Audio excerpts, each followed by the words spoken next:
लोगों के लिए क्या कर रही है, आगे आने वाले समय में किस तरह की ज़रूरतें हैं। तो अपने सत्र में हमने तमाम मुद्दों को समेटा है। हम आगे बढ़ेंगे। हमारा अंतिम सत्र जो है वो बिजली मंत्री रणजीत चौटाला जी के साथ रहने वाला है। हमारे बीच पहुंच चुके हैं।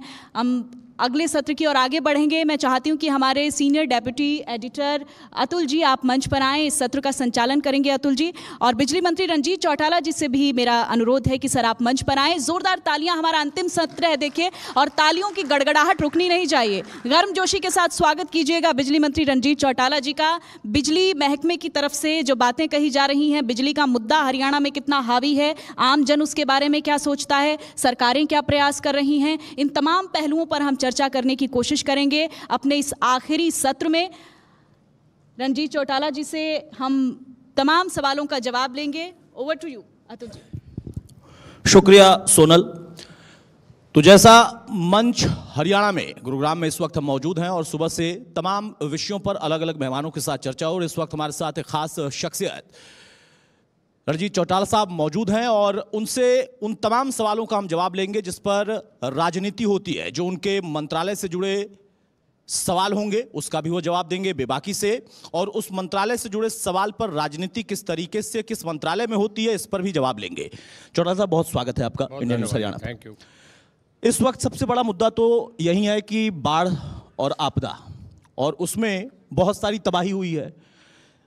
चूंकि आप बिजली मंत्री भी हैं और बिजली को लेकर जहां एक तरफ रेट पर सियासत होती है वो अभी फिलहाल अलग है, लेकिन अभी इंफ्रास्ट्रक्चर ध्वस्त हुआ है तमाम जगहों पर, तो उसको आप लोग किस तरीके से मॉनिटर कर रहे हैं? कितना बड़ा नुकसान हुआ है आपके कम से कम मंत्रालय में, और कितना समय लगेगा सब कुछ दुरुस्त होने में? देखिए, प्रकृति का कभी किसी इंसान ने आज तक मुकाबला नहीं करा जी।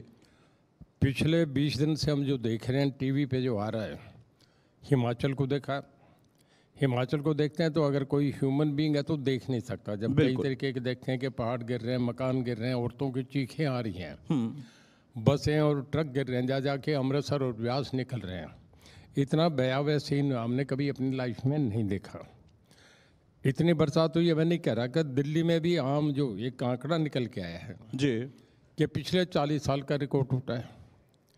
कभी यमुना जी का पानी इतना दिल्ली में नहीं आया, लाल किले सिविल लाइंस तक चला गया था। अब ऐसी बरसात का, माफ़ करना, जापान इंफॉर्मेशन टेक्नोलॉजी में बहुत आगे है, पर जब सुनामी आई तो वो भी कुछ नहीं कर सके। बिल्कुल सही बात। जापान की बुरी हालत थी। अमेरिका में भी वाशिंगटन, न्यूयॉर्क में जब तूफान आया तो वहाँ भी अंधेरा हो गया था। तो मेरा कहने का मतलब, प्रकृति के आगे आदमी बेबस होता है। नॉर्मल डेज में तो लाइफ जीना कोई मुश्किल नहीं होता, जब ऐसे आते हैं तो इसमें भी हमने जो अपना बेस्ट हमसे प्रयास हो सकता था, सरकार ने पूरा जोर लगा के करा। हमारे जो राजस्थान कैनाल में टोटल पानी की कैपेसिटी 18,000 क्यूसेक है, बाखड़ा की 25,000 है, दोनों का मिलके 43,000 बनता है। हमारे जो अभी इस वक्त जो जा रहा है पानी हरियाणा में, वो 65,000 क्यूसेक पानी जा रहे हैं। अब 65,000 क्यूसेक बिना कोई रास्ते के जब कहीं फैलने लगे तो उसे रोकना बहुत मुश्किल है, बहुत मुश्किल है। पर हमने कहीं भी कोई जान नहीं गई, कहीं पशु नहीं मरने दिए, कहीं गाँव में पानी नहीं जाने दिया। हमने रोका, खेतों में ज़रूर पानी गया। अब इतने पानी को कंट्रोल करने में भी तो दिक्कत है। हमने जो जेसीबी मशीनें थी, हमारी पॉपलेन थी, हमारे लोगों ने ट्रैक्टर दे के साधन करा। सरकार ने हर जगह ये करा। सीएम साहब ने 4 हमारे ऐसे ज़िले थे जिसमें 50-50 लाख रुपए अपने गवर्नमेंट की तरफ से दिया। मैं सिरसा में था, मैंने 10 लाख रुपया मेरे डिस्क्रिशनरी फंड से दिया। लोगों को जो जेसीबी मशीन लगी हमने किराए लेके दी, मशीनें हमने दी। लोगों को कहा डीजल के भी ट्रैक्टर लगाओ, पैसे देंगे, और लोगों ने बहुत हिम्मत करी। जान माल का नुकसान नहीं हुआ। अब जाके पानी को सिचुएशन कंट्रोल में होने लगी है। तो इससे बिजली में भी हमारे जैसे बिजली घर थे वो भी डूब गए जी। अब पानी आपके गुड़गांव में भी आ गया था। जब पानी आ जाए, बिजली का डूब जाए, तो उसको जाके अंदर रिपेयर करना, माफ़ करना, हमें बिजली भी बंद करनी पड़ती है। अगर पानी में पोल खड़े हैं और उसको बंद नहीं करेंगे तो कितनी जाने जा सकती है। सही बात। तो प्रकृति का मुकाबला करना कोई आसान काम नहीं होता, पर हमने थोड़े समय में बहुत बढ़िया तरीके से कर लिया। और इस वक्त भी कल तक हमारी डेट में 11,000 मेगावाट पावर हम सप्लाई कर रहे हैं। हमें जो अनलिमिटेड पानी आ गया उसको भी खेत से उठा के पंप आउट करना पड़ रहा है। वो हमारी एक्स्ट्रा बिजली चल रही है जो एक रेगुलर देते हैं उससे बुलाएं जी। और मैं जहाँ तक बिजली की आप बात कहें, हम बहुत बढ़िया परफॉर्म कर रहे हैं। हमारे टोटल जो डिस्कॉम कंपनीज हैं गवर्नमेंट ओन्ड, वो 47 कंपनीज हैं। आज हमारी कंपनी 5वें 6ठे नंबर में, 47 में पहली 4 कंपनी गुजरात की, उसके बाद हम नंबर 2 हैं पूरे देश में। पावर की जहाँ तक आप बात करें, पावर के बिना तो जब भी कोई इंडस्ट्री लगेगी सबसे पहले ये देखेंगे कि पावर पोजीशन क्या है, बिल्कुल, वहाँ सब्सिडी सरकार दे रही है कि नहीं। ये 2 बातें बेसिक पैरामीटर्स है जब इंडस्ट्रीज आती है। दिल्ली की सारी इंडस्ट्रीज, क्योंकि दिल्ली बहुत पुराने हस्तिनापुर से लेके अब तक कैपिटल रहा है, तो दिल्ली से जितनी इंडस्ट्रीज है वो शिफ्ट हो रही है, लक्कड़ मंडी शिफ्ट हो रही है, जितनी इंडस्ट्रीज हैं वो शिफ्ट हो रही है। जितने लोग वहाँ हैं वो भी या तो गाजियाबाद की तरफ जा रहे हैं या फिर 3 तरफ हमें NCR में हमारे पास आ रहे हैं। आप गुड़गांव में देख रहे हैं, आज से 30 साल पहले गुड़गांव कहीं था ही नहीं। आप गुरुग्राम कह दें, आज गुड़गांव कह दें, अब नाम बदल गया जी। 30 साल पहले कुछ नहीं था, एक शहर फरीदाबाद बड़ा था, ये छोटा था। बिल्कुल बिल्कुल। मैं 1987 में agriculture excise and taxation minister था, तो फरीदाबाद जिला होता था और उसका ज़्यादा रुतबा होता था। तो गुड़गांव बहुत छोटा स्टेशन था। गुड़गांव इतने दिनों में फैला है, दिल्ली के सारा जितना लोड है वो सारा यहाँ आ गया, गुड़गांव पे आ गया। आप देख रहे हैं कि DLF यहाँ आ गया, अंसल यहाँ आ गए, यूनिटेक यहाँ आ गए, वाटिका यहाँ आ गया, TDI यहाँ आ गया। अब जो जितने ग्रुप हाउसेज हैं, जितने फ्लैट्स बन रहे हैं, हर एक में 5-5 AC लग रहे हैं, उसको भी हम मीट आउट कर रहे हैं। बिल्कुल बिल्कुल। ये इलाका NCR में आता है। जब पैडी का सीजन होता है तो सुप्रीम कोर्ट की गाइडलाइंस हैं, NGT की गाइडलाइंस हैं कि आप जनरेटर नहीं चलाएंगे, लोगों को सांस लेने में दिक्कत होती है। नवंबर से लेके पैडी के सीजन तक, हमारा मार्च तक सारे जनरेटर्स बंद हो जाते हैं। गुड़गांव में बहुत जनरेटर हैं, जनरेटर्स बंद होने के बाद भी हम उस पोजीशन को भी मीट आउट करते हैं। पंजाब में ऑफिस टाइम 7 से 2 बजे तक कर दिए गए, हमारा वही रूटीन चल रहा है अब तक। कहीं भी कोई आज तक नहीं देख रहे कि लोग जाके बंद करिए। पानी से जो सब स्टेशन हमारे गिर गए, उस पानी को निकाल के वहाँ में दोबारा उसको दुरुस्त करने में समय लग रहा है। ये करके हमें इस हफ्ते में 10 दिन में थोड़ी सी प्रॉब्लम आई है, पर अगले 3-4 दिन में हम इसे ठीक कर लेंगे। 3-4 दिन में जी, ठीक है। अब उन विषयों पर आते हैं जो कि आपके मिनिस्ट्री से जुड़ते हैं और उस पर जमकर सियासत होती है। बिजली का मुद्दा कांग्रेस से लेकर, इनेलो से लेकर, आम आदमी पार्टी से लेकर सभी उठा रहे हैं। 2 मुद्दे उठाते हैं, एक बिजली मीटर और दूसरा रेट को लेकर। वाकई क्या बहुत महंगी बिजली है अन्य प्रदेशों की तुलना में? जो मीटर लगा है उसमें गड़बड़ी हो रही है, ये शिकायत क्या सिर्फ सियासी है या वाकई ऐसा है, कई जगहों पर ऐसा हुआ है? मैं आपकी बात का जवाब दे रहा हूँ।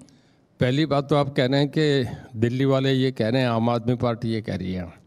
मैं एक फिगर दे रहा हूँ आपसे, अगर पावर नहीं हो तो ये नहीं होता। हमारा पूरे देश का सबसे बड़ा इंडस्ट्रियल हब गुड़गांव, फरीदाबाद, मानेसर, रेवाड़ी और आपका फरीदाबाद बन गया।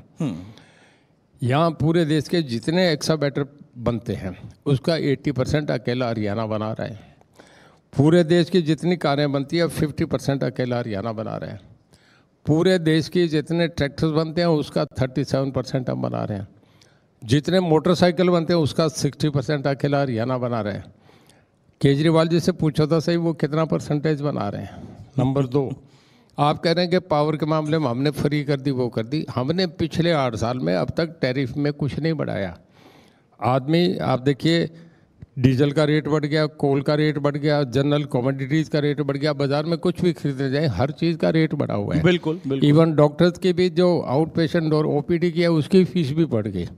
पर हमने तो कहीं भी नहीं करा। हमने तो 8 साल में बिना टैरिफ बढ़ाए लोगों को अब भी बिजली दे रहे हैं। अभी हमने नया फैसला रखा है कि जो 1 लाख से कम जिन लोगों की इनकम है उन्हें हम साल का केवल 3600 रुपया बिजली का बिल ले रहे हैं।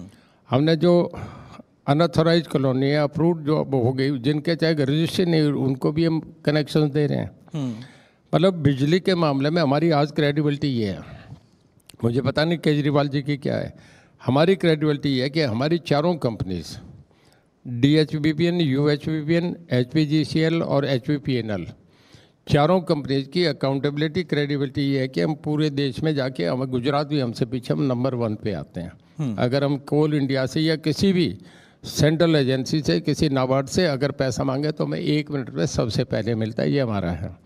जहाँ तक स्टेट का मामला करें, देखिए नीति आयोग जो है जिन्हें पहले प्लानिंग कमीशन कहते थे, देश का सबसे बड़ा फाइनेंशियल इंफ्रास्ट्रक्चर है। बिल्कुल। उन्हें सब टिप्स है क्या, सारा देश का स्टेट्स अपना बजट बना के जाती है। हम कहते हैं कि हमारा हरियाणा का 1,70,000 करोड़ का बजट है, तो हमें इतना ही एनडीसी नीति आयोग पैसा देगा, उत्तर प्रदेश जाएगा तो उन्हें देगा।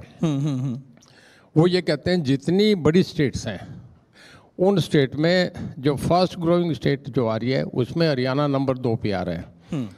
तो अब मैं समझता हूँ कि एक बुद्धिमान आदमी से अगर कोई मूर्ख आदमी के 100 सवाल हो तो उसका जवाब देने के लिए समय चाहिए, 10 दिन लगते हैं एक रिप्लाई करने में। बेकार की बातें हम एलिगेशन लगाएं ये नहीं लगाएं, जिम्मेदार आदमी हैं। विधानसभा लोकसभा लोगों की इन्वेस्टमेंट है, हम उनकी संपत्ति है, हमें कोई भी जवाब एक जिम्मेदारी से देना चाहिए। लोग हमारे लिए बड़ी रिस्पेक्ट रखते हैं, हम अगर खामखा की बातें करें तो उस बातों का कोई लाभ नहीं। अब आप कह रहे हैं केजरीवाल साहब खामखा की बातें करते हैं, अब ये कितना खामखा होगा जो इनेलो कह रही है? इनेलो कह रही है कि अगर सरकार ने जोहड़ बनाए होते तो बारिश में ये स्थिति नहीं होती। तो मैंने पूछा कि आपका आरोप है कि जोहड़ सरकार ने बनाए नहीं, फिर आपके पार्टी के लोग ये कह रहे हैं कि जब आप सत्ता में आ जाएंगे तो आप बिजली के जो मीटर हैं उखाड़ के जोहड़ में फेंक देंगे। तो जब जोहड़ है नहीं तो फेंकेंगे कहाँ, पहली बात। तो ये भी कोई खामखा का आरोप है। वो कह रहे हैं कि मीटर जो आपने लगवाए हैं ये सब फेक मीटर हैं, इनमें आम जो जनता है उसको जो फिगर दिया जाता है, जो यूनिट चार्ज की जाती है, उसमें खेल होता है। देखिए, मैं कोई चीज़ कहूँगा तो जिम्मेदारी से कहूँगा।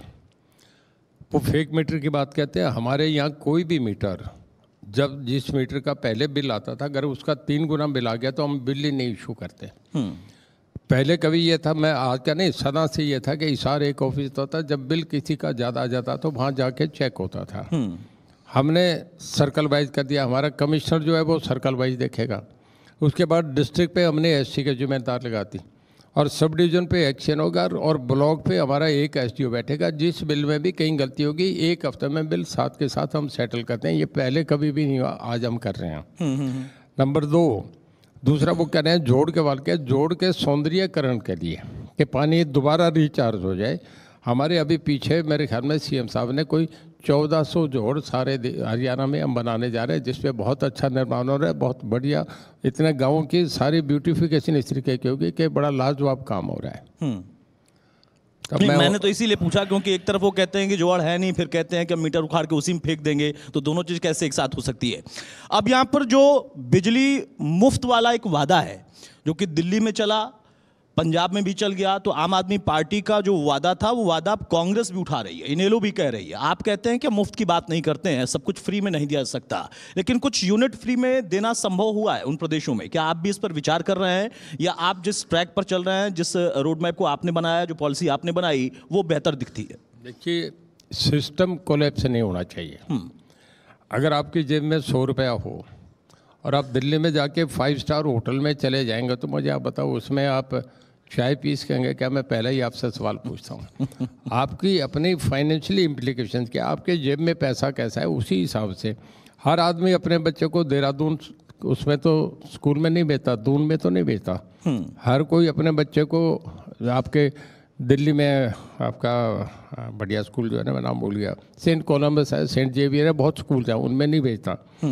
हर आदमी अपना देख के करता है कि मेरे पे बजट कितना है, एक प्लानिंग होती है। मैं आपको ब्रिटिश टाइम की बात बता रहा हूँ कि ब्रिटिश टाइम में ये होता था कि फाइनेंशियल इंफ्रास्ट्रक्चर जब बनाते थे तो 87% वो होता था जो प्लान्ड एक्सपेंडिचर होता था, 13% ऐसा होता था जो नॉन प्लान्ड था, कि जब आप पे अचानक अर्थक्वेक आ जाए, कहीं आपका तूफान आ जाए, कहीं बारिश आ जाए, कहीं नदी नाले टूट जाएं, तो वो 13% इमीडिएट आप कहीं खर्च कर सकते हैं। कोई हेल्थ में बीमारी आ जाए, कोविड आ गया उस परसेंट से, 87 प्लान्ड होता है।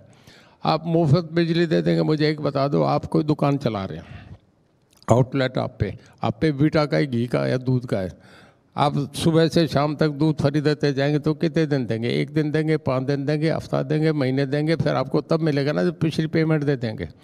तो ये मुफ्त बिजली देना ना चलने की बातें हैं, लोग भी समझते हैं, लोगों को भी आदत है कि हम जब झूठी बातें कहेंगे कि हम ये फ्री कर देंगे, ये फ्री कर देंगे, लोग तालियां बजाते हैं, वोट डाल देते हैं, फिर उसके बाद हमें छिपना उन्हें तो वोट ही चाहिए, सब राजनीति में तो वोट चाहिए। हम नहीं करते ना। देखिए, इस वक्त भारतीय जनता पार्टी देश की सबसे बड़ी पार्टी है, 70 to 80% स्टेट में उनकी गवर्नमेंट है।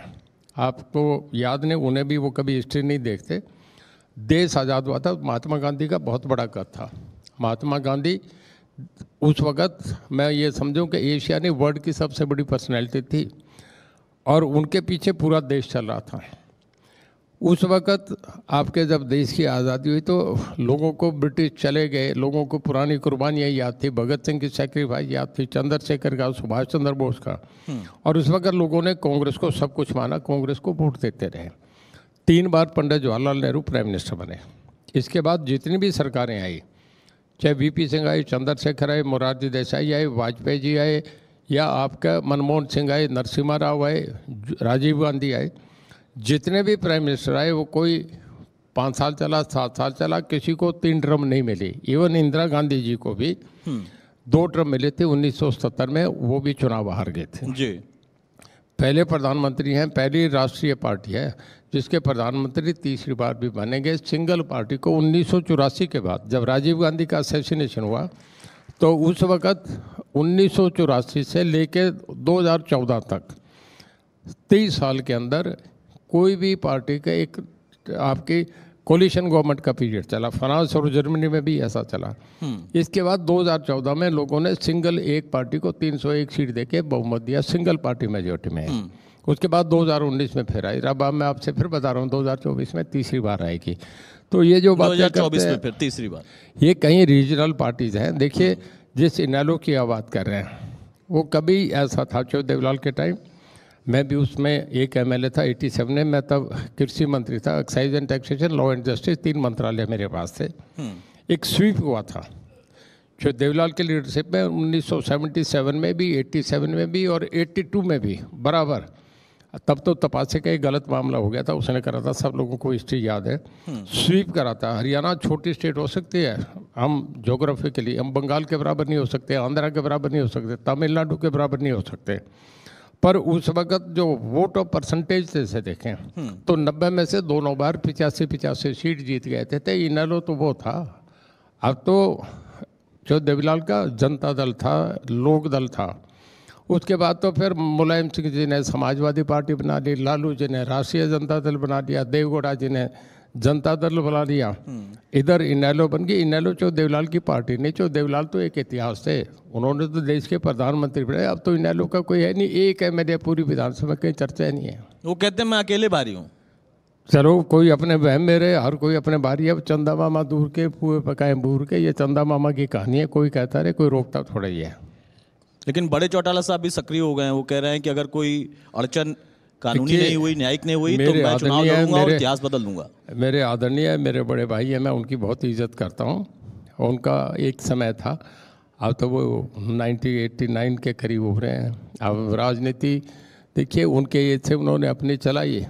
अब मैं नहीं मानता कि पहले भी तो अब तक वो एक्टिव ही थे, ज़्यादा कोई इस बात का असर नहीं पड़ेगा। मैं वो बड़े हैं, कुछ कहना नहीं चाहता, पर मैं नहीं मानता पॉलिटिकली इनेलो शून्य पे चला गया। अगली बार शायद विधानसभा में एंट्री भी ना हो। आप बड़े अनुभवी व्यक्ति हैं, आपको क्या लगता है कि किसको आप चुनौती वाकई मानते हैं? क्योंकि एक होता है दावा करना, और हर पार्टी करती है कि भाई हमारे सामने कोई चुनौती नहीं है, लेकिन इंटरनल आप लोगों के पास रिपोर्ट आती होगी। देखिए, किसी को भी चुनौती मान रहे हैं, इनेलो को आप शून्य बता रहे हैं, तो शून्य से आगे कोई दिख रहा है? मुझे झूठ बोलने की आदत नहीं है। मैं हमेशा बहुत जिम्मेदारी से बात करता हूँ। कई बार इस बात के लिए मुझे तकलीफ भी झेलनी पड़ती है। देखिए, लोग जो तीसरे नंबर की पार्टी उसे कहते हैं, उससे मुकाबला, ये लोगों की एक टेंडेंसी बनी हुई है। हमारी फाइट जो होगी वो कांग्रेस से ही है। कोई कह दे और तीसरी पार्टी से नहीं है, कांग्रेस बराबर हरियाणा में हमारे दूसरी पार्टी है। पर क्योंकि पार्लियामेंट का जो होता है उसका मैंडेट का जल्दी पे बड़ा असर पड़ता है। पिछली बार जब यहाँ बीजेपी जीत गई 2014 में, तो बीजेपी की उस विधानसभा में केवल 4 सीटें थी। मोदी जी की इतनी वेव चली कि जब 2014 में 10 की 10 लोकसभा सीटें जीती, तो उसके बाद 4 से बीजेपी एकदम 47 पे आ गई। जब पार्लियामेंट का इलेक्शन होगा उसका एकदम इम्पैक्ट आएगा 3 महीने बाद हरियाणा का। अगर हरियाणा में, मैं आपको ठीक बता रहा हूँ, अगर हम 10 में से 10 सीट जीत जाते हैं तो अगली सरकार 100% मान के चलें बीजेपी की आएगी। अगर 10 में हम 8-9 भी जीते हैं तो भी सरकार बीजेपी की है। हो सकता है कि वो कोलिशन के शक्ल में आ जाए। पर कांग्रेस में, मैं कांग्रेस में था, इसी आपका पिछले चुनाव तक कांग्रेस में था, टिकट मिलने तक कांग्रेस में था। अब भी आपने देखा है, अमित शाह जी की रैली थी, मेरी रैली सबसे बड़ी थी भारतीय जनता पार्टी की 10 रैलियों में। कांग्रेस में भी मेरी रैली बड़ी होती थी। मेरे से पहले यहाँ राव इंद्रजीत बैठ के गए होंगे। हरियाणा में हम 2 आदमियों का रिकॉर्ड है कि हमारी रैली होती है जो कभी 50,000 से कम नहीं होती। इंडिविजुअल हम पे दम है, हम रैली कर देते हैं। लोगों में फॉलोइंग है, लोगों में हमारी गुडविल है। और उसके बाद ये जो लोग कहें इन बातों का, कहीं कुछ दम नहीं है, कहीं कहानी नहीं है, किसी पार्टी का कोई नहीं है। आज जो है कांग्रेस में मैं था तो कांग्रेस में भी इस तरीके का होता है कि इनफाइटिंग बहुत रहती है। अब नहीं, ऑन रिकॉर्ड है। आचार्य कृपलानी कांग्रेस छोड़ गए, जयप्रकाश नारायण कांग्रेस छोड़ गए, CB गुप्ता कांग्रेस छोड़ गए, चरण सिंह कांग्रेस छोड़ गए, आपका कामराज कांग्रेस छोड़ के चले गए, आंध्रा में रेड्डी थे वो कांग्रेस छोड़ के चले गए, हमारे जो देवीलाल कांग्रेस छोड़ के गए, जो बंसीलाल छोड़ के गए, जो भजनलाल कांग्रेस छोड़ के। कांग्रेस अपने आप ही किसी को बर्दाश्त नहीं करती। जो आदमी आगे चलता है उसी को काटने में लग जाते हैं। मैं आगे चल रहा, सुनो मैं कंप्लीट कर लूँ ना आपकी बात, फिर अगला सवाल पूछिए। इससे टाइम के बाद भी ओवर टाइम दूंगा आपको। उसके बाद भी कांग्रेस में मेरा टिकट भी काट दिया। निर्मल सिंह जीतने वाले था, उनका टिकट कट गया। देवेंद्र सिंह बबली जीतने वाले था, उनका टिकट कट गया। ईश्वर सिंह जीतने वाले था, उनका टिकट कट गया। दादा गौतम जीतने वाले थे, उनका टिकट कट गया। विधानसभा का हमारा सेशन हो रहा था, पहला सेशन था। तो जब तक ओथ नहीं हो जाती तब तक सीट अलॉटमेंट नहीं होती, कोई कहीं बैठ लेता है। जी जी। मैं और एक हमारे जो दूराराम हैं भजनलाल जी के भतीजे, हम दोनों एक सीट पे बैठे थे। ओथ हो रही सभी मेंबर्स की बारी बारी। हुड्डा साहब सामने बैठे थे, कहने लगे इन दोनों की जोड़ी बड़ी पक्की है। मैं कहने लगा हुड्डा साहब ऐसी 4 जोड़ी पीछे बैठी, आपने टिकट काट दिया, हम इधर आ गए, इधर सरकार बन के, नहीं तो आपकी सरकार बनती। तो कांग्रेस इन जोड़ियों को बड़ी काटती है। अभी हुड्डा साहब को पता नहीं बहुत टिकटें कटेंगी, जब वक्त आएगा ना। अब देखिए मदीना में गए राजीव गांधी, राहुल गांधी गए थे, दीपेंद्र हुड्डा को लेके जाते, भूपेंद्र सिंह हुड्डा को लेके जाते। जो कांग्रेस के लिए कांग्रेस को खड़ा कर रहा है उसको लेके नहीं जा रहे। तो ये भी एक राजनीति थी कि वो उनको नहीं लेके जाए, उनका कद कम करने के लिए। हाँ, मैं किसी पार्टी पे कटाक्ष नहीं करूँगा, किसी को नाम नहीं लूँगा, पर उनके खिलाफ भी एक षड्यंत्र से उनको काटने का काम हो रहा है। मैं नहीं समझता, हमें ज़्यादा मेहनत करने की जरूरत नहीं। कांग्रेस अपने आप ही दूसरी पार्टी की सरकार बनवा देती है। आपकी सहानुभूति हुड्डा साहब के साथ है? आपकी सहानुभूति हुड्डा साहब के साथ है क्योंकि उनकी पार्टी में ही उनको काटने का काम हो रहा है। सहानुभूति मेरी पार्टी के साथ है, पर जो फैक्ट्स है मैं उसकी बात बता रहा हूँ। मुझे कोई सहानुभूति नहीं। जिस कांग्रेस ने मुझे कल टिकट मेरी काट दिया, मैं स्वाभिमानी आदमी, मैं उस खुड़की पे थोड़े जाऊँगा, कभी भी जिंदगी में ये काम नहीं करूँगा।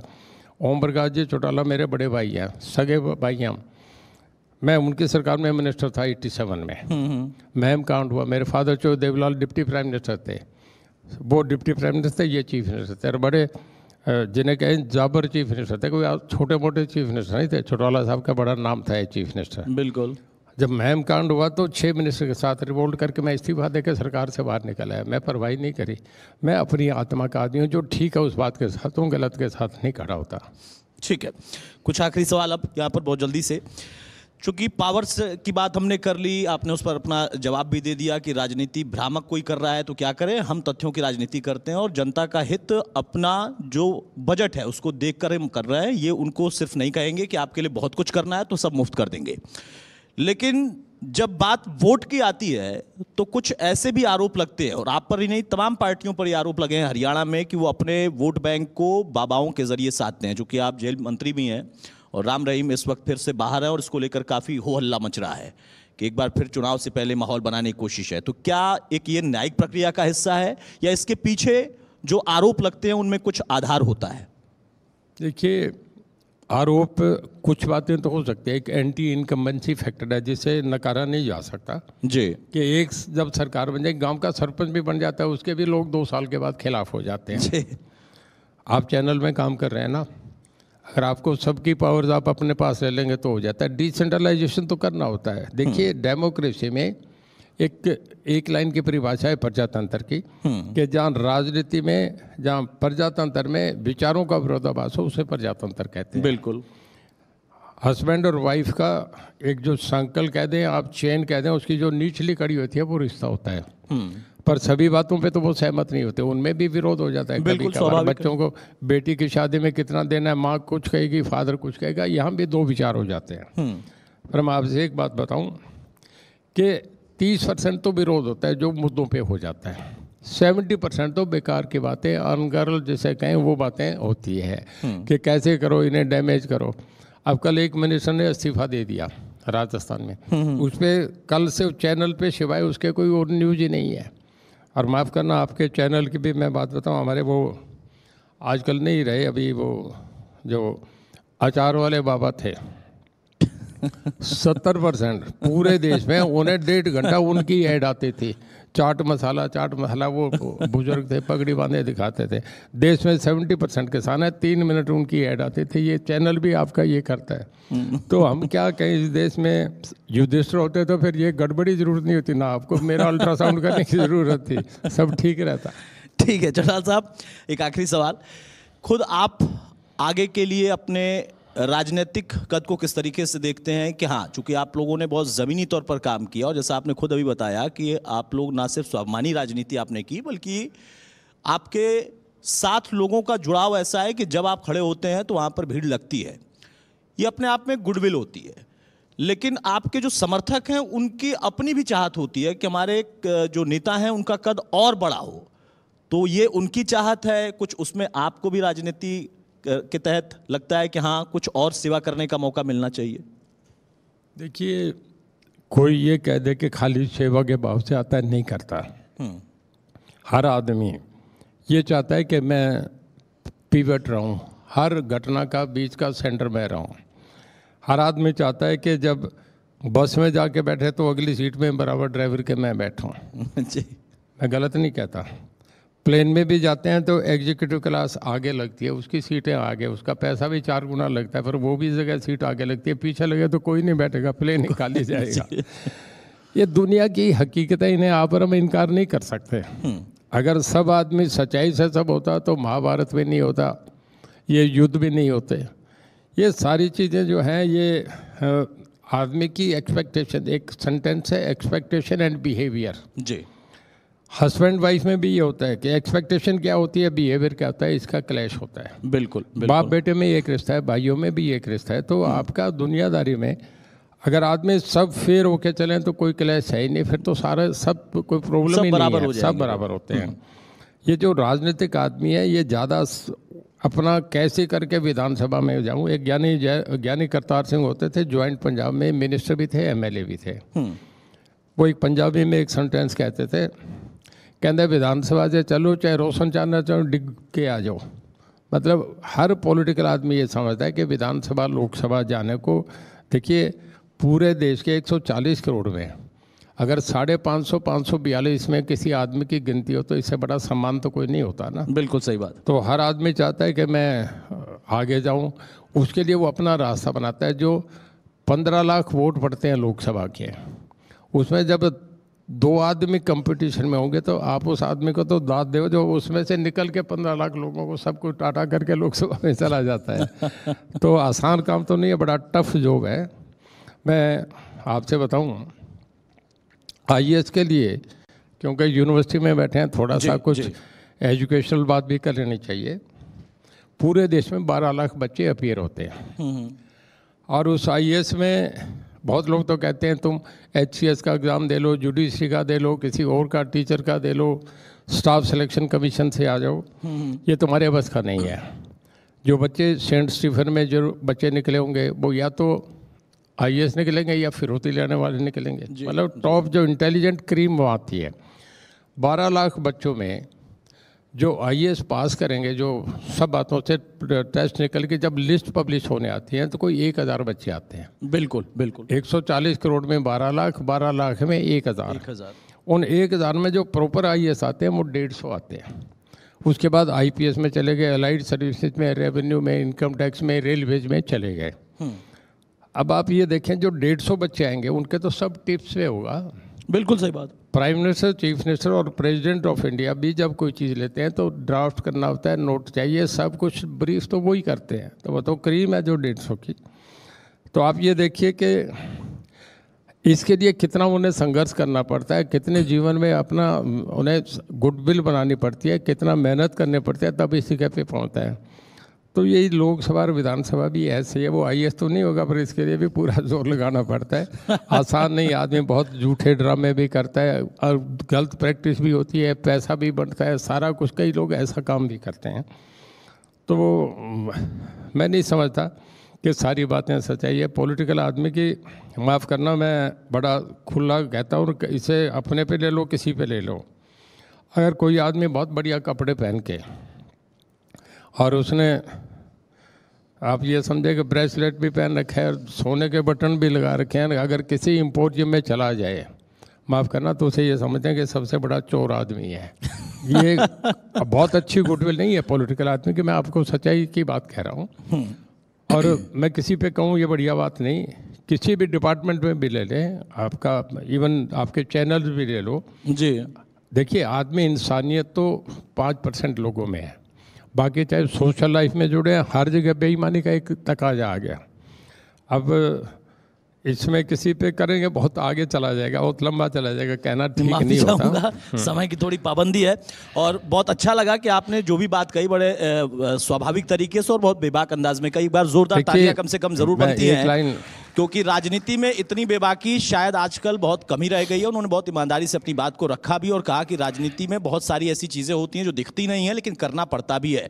बहुत शुक्रिया सर। एक बात कह के खत्म करूंगा। जब भी किसी को मंच पे बैठाएं जी, तो उसमें एक सवाल आता है कि information is knowledge, knowledge is power, and then capacity to discount.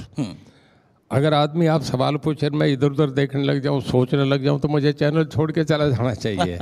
बहुत आदमी आते हैं तो तैयारी करके आना चाहिए। उसे आदमी को, अगर मैं पेपर कागज जेब में निकाल के पढ़ूं फिर आप पूछे तो फिर कोई मजा नहीं। सर, आपका तो राजनीति में अनुभव इतना है कि आपको पेपर उसकी जरूरत भी नहीं है। बहुत अच्छा लगा, आपके चैनल में कई बार आया मैं, शुक्रिया, मुझे बहुत अच्छा लगा। बहुत बढ़िया जो आए उन ऑडियंस का, आपका, पूरे एंकर्स का, सबका बहुत धन्यवाद। Thank you. बहुत शुक्रिया सर, बहुत शुक्रिया हमारे साथ जुड़ने के लिए। आगे भी आपके साथ हम जुड़ाव रखेंगे।